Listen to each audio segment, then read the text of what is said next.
Decifrando a FGV. Hoje a gente vai falar sobre situações extremamente desleais e injustas mesmo, que a FGV acaba usando para tirar ponto teu ou para deixar de que você receba os pontos que seriam de fato justos.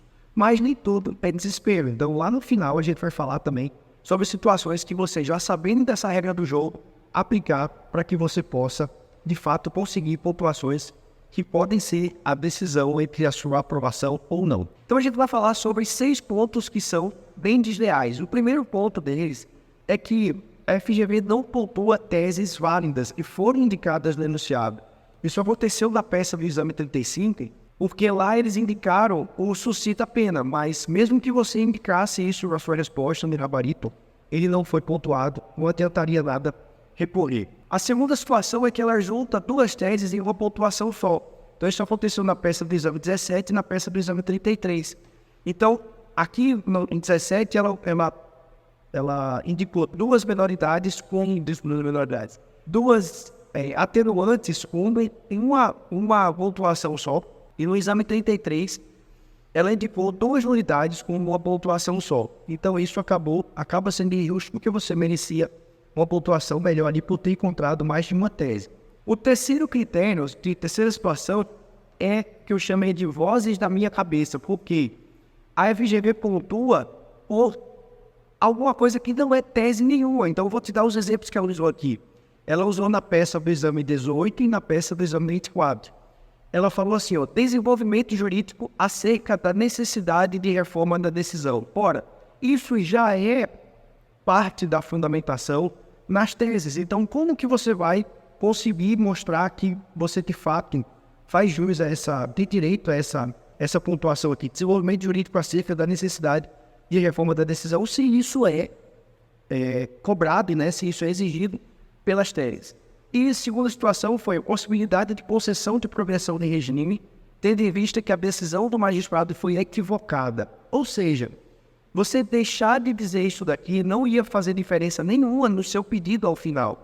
Porque se você mostra que a decisão foi equivocada, mesmo sem falar que ela foi equivocada, isso já seria o suficiente para você não perder 0,30. E 0,30 é quando você vai juntando aqueles pontinhos que você foi perdendo.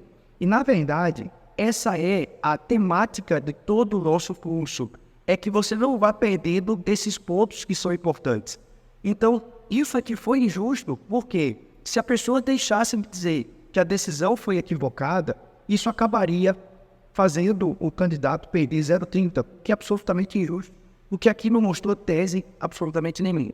O quarto ponto é quando ele junta 2 perguntas em uma questão. Então isso vai demandar que você tenha mais atenção na hora de apresentar essa resposta, porque você tem que fatiar a sua resposta de acordo com o que ela está sendo perguntada.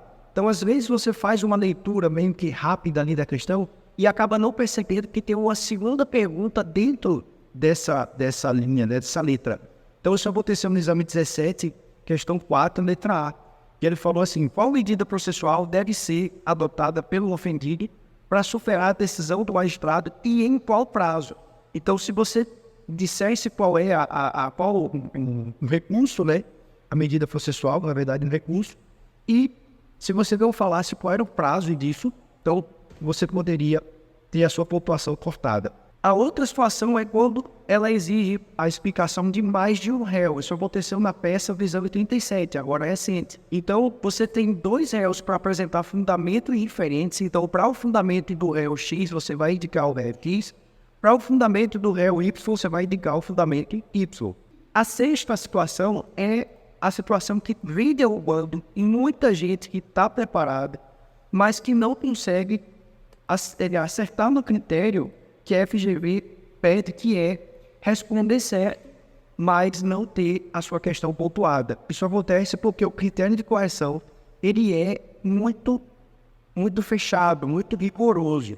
Isso tem um ponto positivo, porque se ele é rigoroso, então ele mostra que se você seguir uma sequência, e isso é possível de você visualizar, em todos os gabaritos ele segue uma sequência, às vezes ela está espalhada ali, não na mesma sequência que eu mostro na resposta perfeita, que é o nosso mecanismo de você colocar qualquer resposta de qualquer tese dentro do critério de correção. Às vezes a resposta dentro do gabarito está mais confusa do que quando você usa o mecanismo da resposta perfeita.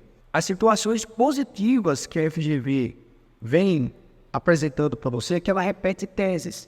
Então, se ela repete tese, o exemplo mais recente é do princípio da insignificância tributária, que aconteceu, acho que no exame 37, acho que foi no exame 37 ou 36.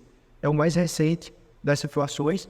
Então, se ela repete tese, e isso aconteceu algumas vezes, isso significa que a gente tem duas conclusões.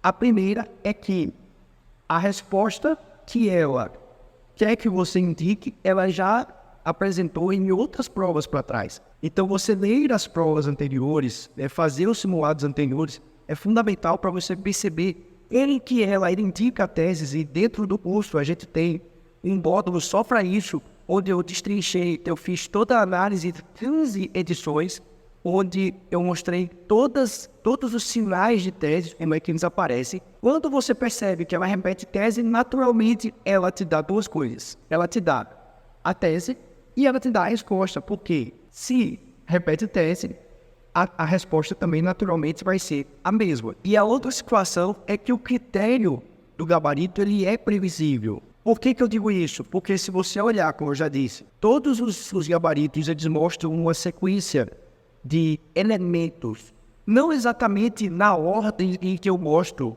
lá no Resposta Perfeita, mas se você parar para olhar, todos os gabaritos eles exigem os mesmos elementos. Se você conseguir identificar isso, naturalmente o curso apresenta isso para você. Inclusive, o curso começa com esse fundamento para você aprender a colocar todas as respostas dentro do critério de correção.